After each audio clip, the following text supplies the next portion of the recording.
Hello hello జరగవబ్బా.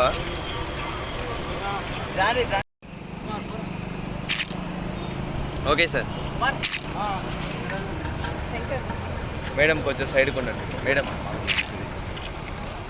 Okay sir.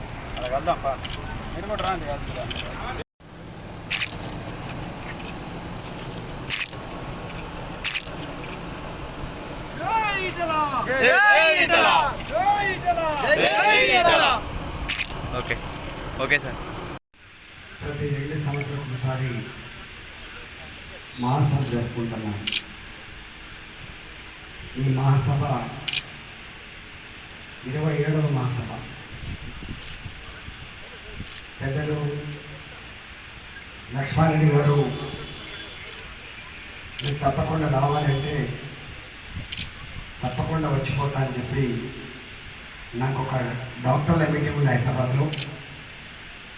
యాక్చువల్గా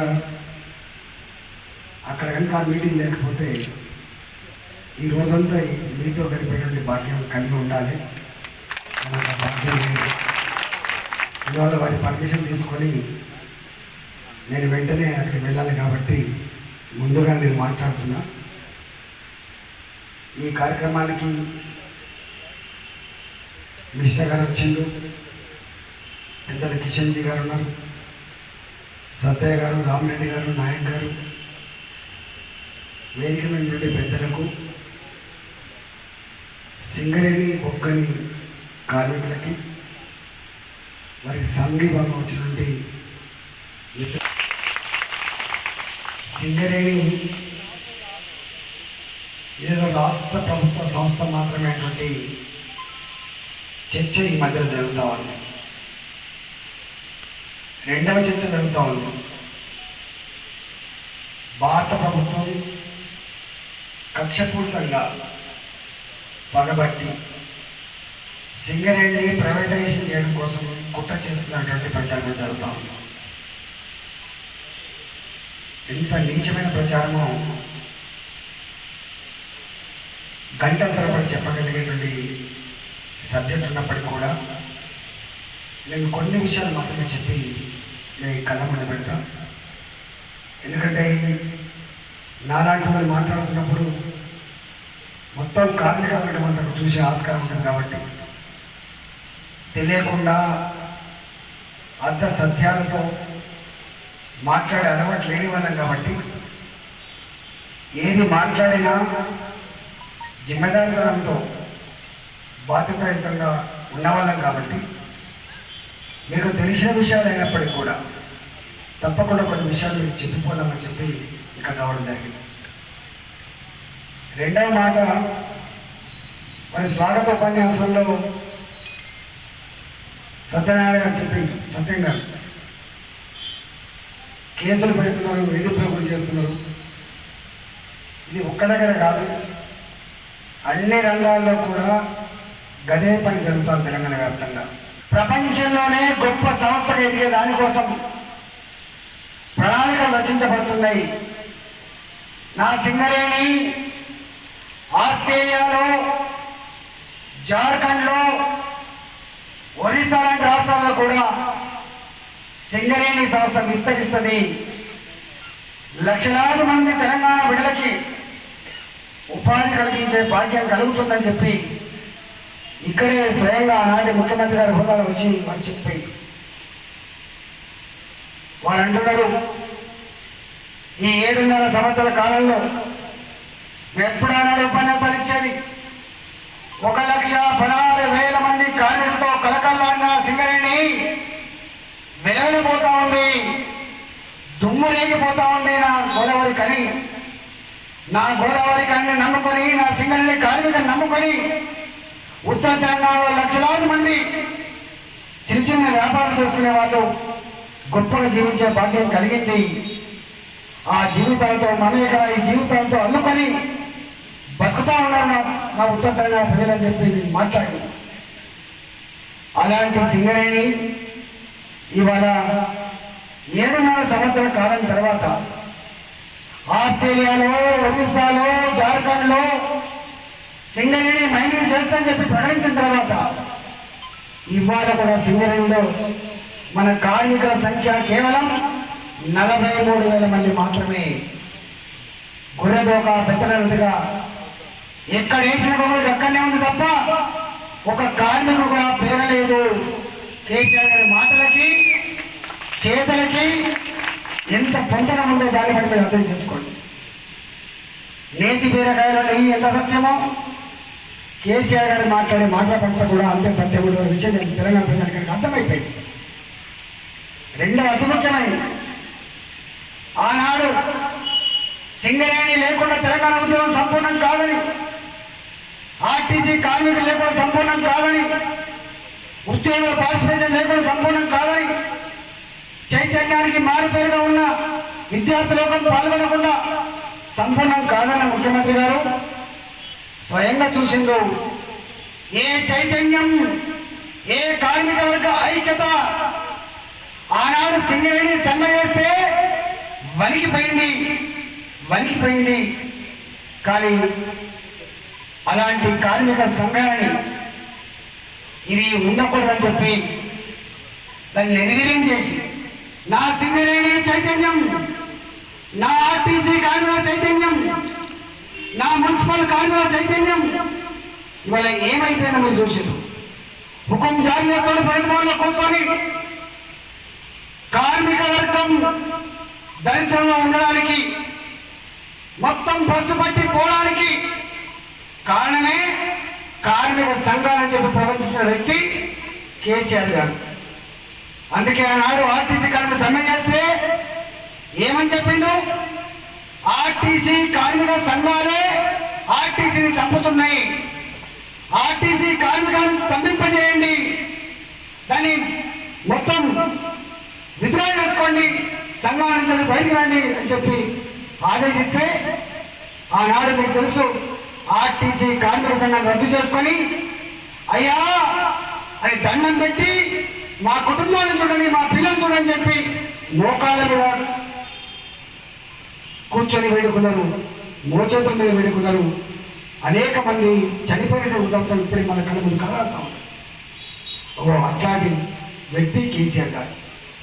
నాకు తెలిసిన సింగరేణిలో చైతన్యం మునుపట్లెక్క లేదు. ఒకనాడు మన సంఘాలను చూస్తే యజమాన్యం భయపడేది, కానీ వాళ్ళ బిక్కుమంటూ బదిలాడుకుంటూ పరిష్కరించుకునే సమస్య తప్ప ఇవాళ సంఘటిత శక్తితో చైతన్యంతో సమస్యలు పరిష్కారం కావట్లేదు. ఇదంతా నాకంటే ఎక్కువ మీకు తెలుసు. కానీ ఒక్కటి మాత్రం మర్చిపోవద్దు. ఇవాళ ఏమంటున్నాడు? సింగరేణి 60,000 మెట్రిక్ టన్నుల బొగ్గు నుంచి ఇవాళ సింగరేణి చరిత్ర 127 సంవత్సరాల చరిత్ర. ఈ సింగరేణి చరిత్ర ఈ దేశంలోనే మొట్టమొదటిసారిగా బొగ్గును ఉత్పత్తి చేసి ఈ దేశ ప్రజానికానికి వెలుగును అందించింది మన సింగరేణి విషయం మనం మర్చిపోకండి. కోల్ ఇండియా కంటే ముందర దేశంలో బొగ్గును ఉత్పత్తి చేసి నాగరికతకు దోహదం చేసినటువంటి అభివృద్ధికి బాటలు వేసింది, ఇండస్ట్రీస్ని ముందుకు తీసుకుపోయింది మన సింగరేణి.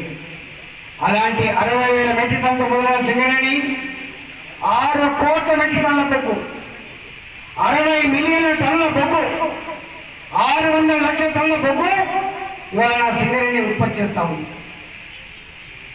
ఆనాటి యూపీఏ సర్కార్ ఈ కోల్ బ్లాక్స్ ఇప్పటి ముప్పటిగా ఇతరులు కట్టబెట్టే ప్రయత్నం చేసినప్పుడు కాంట్రాక్ట్ మాట వినబడద్దు, అవుట్ సోర్సింగ్ మాట వినబడద్దు. ఎక్కడన్నా సింగరేణిలో కాంట్రాక్టా అది ఎక్కడంటాడు, సింగరేణిలో అవుట్ సోర్సింగ్ అది ఎక్కడ. మొన్న 3 మంది కార్మికులు చనిపోయి 2 ఆఫీసర్ లెవెల్ చనిపోయినట్టుంది, ఒక ఆయన మామూలు కార్మికులు చనిపెడుతుంది. ఆ కార్మికుడు అవుట్ సోర్సింగ్ కార్మికుడే. ప్రభుత్వం వ్యాపార సంస్థ కాసుమా, ప్రభుత్వానికి మానవత్వం ఉంటుంది, ప్రభుత్వానికి మానవీయ ఆలోచన ఉంటుంది బిడ్డ. కానీ నీకేం ఆలోచన ఉంది అలా? నీకేం ఆలోచన? ఎట్లా కార్మిక శ్రమను దోపిడీ చేయాలి, వాళ్ళకి వేదన గురి చేయాలి, నువ్వు సంస్థని పెంచుకోవాలి. ఇది ప్రైవేటు వ్యక్తులకు కాంట్రాక్టులకు ఉన్నటువంటి నైజం. కానీ ఆ నైజం నీకెందుకు వచ్చింది? నాకు తెలుసు ప్రైవేట్ కాంట్రాక్టర్ నీ శక్తి ఉన్నంతసేపు వాడుకుంటాడు నిన్ను. నీ శక్తి వద్దనుకున్నాడు, రాత్రి ఒక మాట చెప్తాడు, నువ్వు డిస్మిస్ వెళ్ళిపోమని చెప్తాడు. దిక్కు దివాణి ఉండదు. ఒక మనిషి ఒక వ్యవస్థకు అలవాడైన తర్వాత, ఒక జీవనానికి, ఒక భక్తికి, ఒక వృత్తికి అలవాడైన తర్వాత, ఓ 40 ఏళ్ళ తర్వాత మళ్ళీ ఆ వృత్తిని వదిలిపెట్టిపోవాలంటే ఆ వ్యక్తి ఎంత 40 ఏళ్ళు రాగానే పిల్లలు ఒక చిట్టి చేతులు పెడతాడు, నువ్వు ఇవ్వాల్సించనక్కర్లేదు అని. ఎందుకంటే ఆయన సాలరీ ₹1,00,000 1,00,000 వరకు చేరుకుంటాయి. ఈయన స్వార్థం ఏంటి? ఈ ఒక్కని తీసేస్తే మళ్ళీ ₹20,000 చొప్పున 10 మంది పెట్టుకోవచ్చు అని స్వార్థం. ఇక్కడ మనకు కూడా 20 ఏళ్ళు పనిచేసే కార్మికుడికి, 25 ఏళ్ళ నుంచి పనిచేసే కార్మికుడికి, 30 ఏళ్ళు పనిచేసే కార్మికుడికి తప్పకుండా కొంత బెనిఫిట్స్ ఎక్కువ వస్తాయి. ఇక్కడ అవుట్ సోర్సింగ్లో ఒక కార్మికుల బదులు 4 అవుట్ సోర్సింగ్ పెట్టుకోవచ్చు, 5 అవుట్ సోర్సింగ్ పెట్టుకోవచ్చు. ఇది వీళ్ళ స్వార్థం. నా కార్మికుడు చచ్చిపోతే నా కార్మికుడి కుటుంబం రోడ్డు మీద పడదు. నా కార్మికుడి కుటుంబంలో ఒకరికి ఉద్యోగం వస్తుంది. ఆ కార్మికుడి కుటుంబం సింగరేణి తన సంస్థగా, తన ఆస్తిగా భావిస్తుంది. సింగరేణి నాకు అండగా ఉంటుందన్నట్టు భరోసా ఉంటుంది. ఆ సింగరేణిలో ఆయన చనిపోతే ఆయన కొడుకు ఉద్యోగం వస్తుంది, ఆయన బిడ్డ కొడుకు అయిన ఉద్యోగం వస్తుంది. ఇలా డిపెండెంట్ ఉద్యోగాలు పెట్టకుండా ఆదుకుంటుంది. కానీ ప్రైవేట్ కాంట్రాక్టరు ఇస్తాడా ఉద్యోగం? రోడ్డు మీద పడవలసిందే. ముఖ్యమంత్రి గారు ప్రైవేట్ వాడికి నీకున్న తేడా ఏంటి? చాలా విషయాలు నాకు తెలుసు. మీరేమో విన్నవాళ్ళు, మీరు చూసిన వాళ్ళు కాదు, మేము చూసిన వాళ్ళు అవి ఎట్లా ఉంటాయి. కాబట్టి వేధింపులు, అక్రమ కేసులు, దబాయింపులు ధర్మం ఉన్నాడు ఎవరు చేయడు. ప్రజల మీద విశ్వాసం కలిగిన వాళ్ళు, ప్రజాస్వామ్యం మీద విశ్వాసం కలిగిన వాళ్ళు, పనిచేసి ప్రజల హృదయాల్లో చోటు సంపాదించిన సత్తా ఉన్నవాడు ఇట్లాంటి పని చేయడు. ఇట్లాంటి పని చేసే వాళ్ళంతా కూడా ధర్మం, న్యాయం మర్చిపోయిన వాళ్ళు, అబద్ధాలతో బతికే వాళ్ళు మాత్రమే ఇట్లాంటి కుట్రలు, కుతంత్రాలు, వేధింపులకు పాల్పడరు తప్ప మంచి వాళ్ళకి పాల్పడరు. అది ఆ పార్టీకి, ఆ సంస్థకి పతనానికి పరాకాష్ఠల విషయం మర్చిపోకండి. ఒకసారి అది కూలిపోవడం మొదలైతే దాన్ని ఆపగలిగే శక్తి బ్రహ్మదేవుని దగ్గర కూడా ఉండదు, గుర్తుపెట్టుకోండి. ఇక అది పరాకాష్ఠ కాబట్టి. ఇవాళ తెలంగాణ రాష్ట్ర సమితి కావచ్చు, ఆ ప్రభుత్వం కావచ్చు, దానికి అనుబంధంగా ఉండే అనేక సంస్థలు కావచ్చు, అవన్నీ కూడా పతనపు అంచులో ఉన్నాయి తప్ప అవి ఇంకా ఏదో ఎరగబెట్టేటువంటి పద్ధతులు ఏదో విషయం మర్చిపోకండి. మీకు తెలుసు, నేను కూడా 20 సంవత్సరాల కాలం పాటు ఆ ఉద్యమంలో ఉన్నవాడిని. మరీ ముఖ్యంగా అనేక కార్మిక సంఘాలు, అది బొగ్గుగని కార్మిక సంఘమైనా, ఆర్టీసీ కార్మిక సంఘమైనా, మున్సిపల్ కార్మిక సంఘమైనా, ఒక్క మాటలో చెప్పాలంటే ఈ తెలంగాణ గడ్డ మీద పుట్టబడ్డ ప్రతి సంఘం వేయబడ్డ టెంట్ కింద వాళ్ళు గొంతెత్తి వాళ్ళ సమస్యల మీద ప్రభుత్వాలు నిలదీస్తే ఆ టెంట్ల కింద పోయి సంఘీభావం చెప్పిన బిడ్డలు కాబట్టి ఈ ప్రాంతం పట్ల, ఈ సంఘం పట్ల, ఈ సింగరేణి కార్మిక సమస్యల పట్ల సంపూర్ణమైన అవగాహన కలిగిన వాడిని కాబట్టి ఇవాళ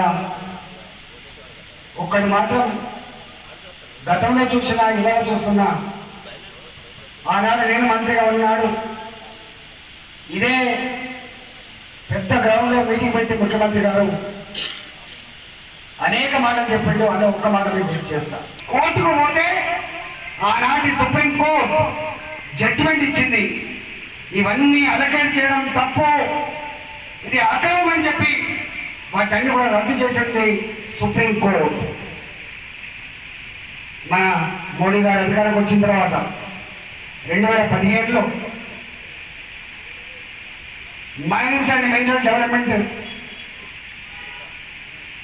ఒక కమిటీని ఫామ్ చేసి దానికి ఒక చట్టం తీసుకొచ్చి ఇంత గొప్ప సంపద పారదర్శకంగా ఉండాలని చెప్పి భావించి ఒక కొత్త విధానాన్ని ప్రవేశపెట్టింది.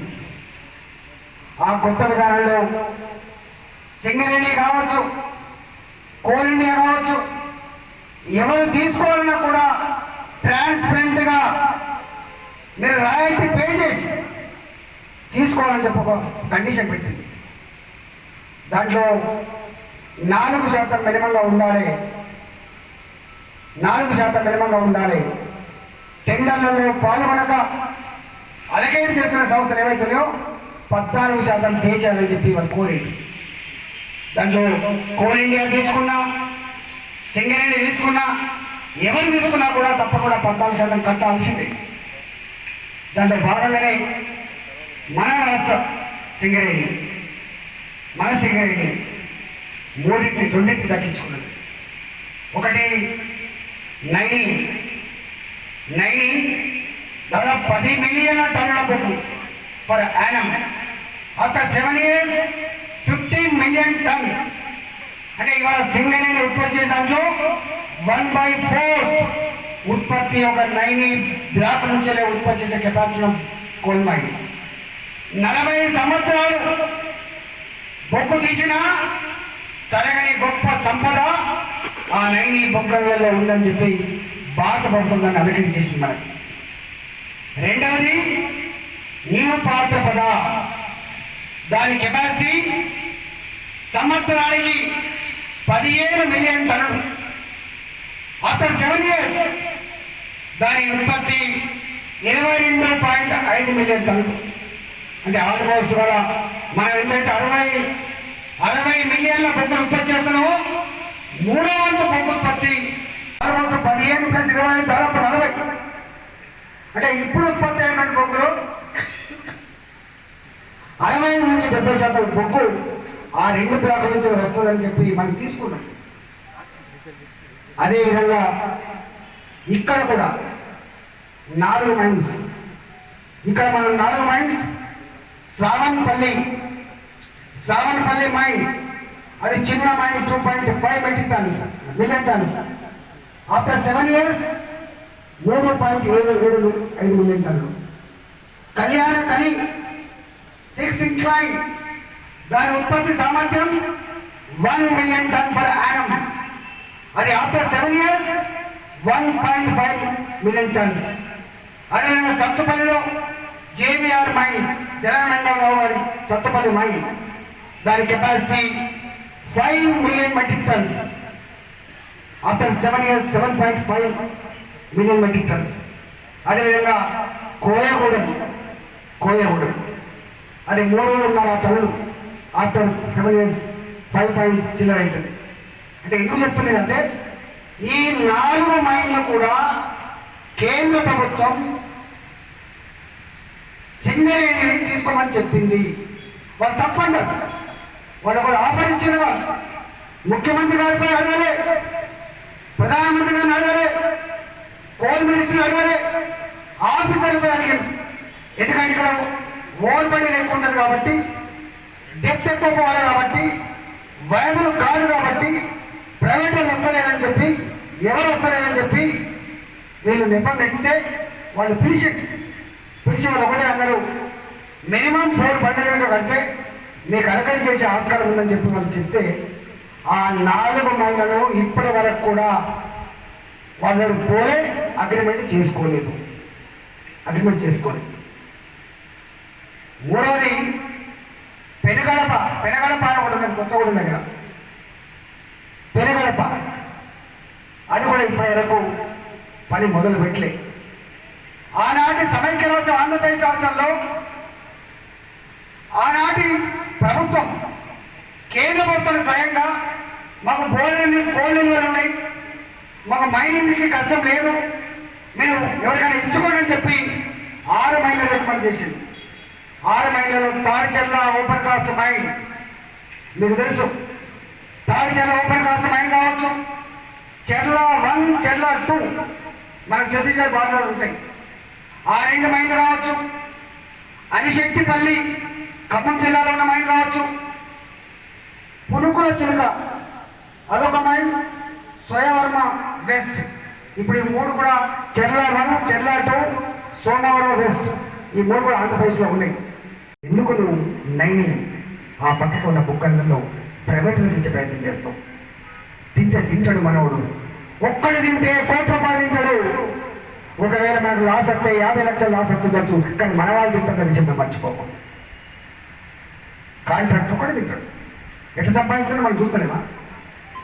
ఈ దేశంలో ఉన్న సంపద కొద్ది మంది తినకూడదు, దోసుకోకూడదు చెప్పిన మహనీయుడు అంబేద్కర్.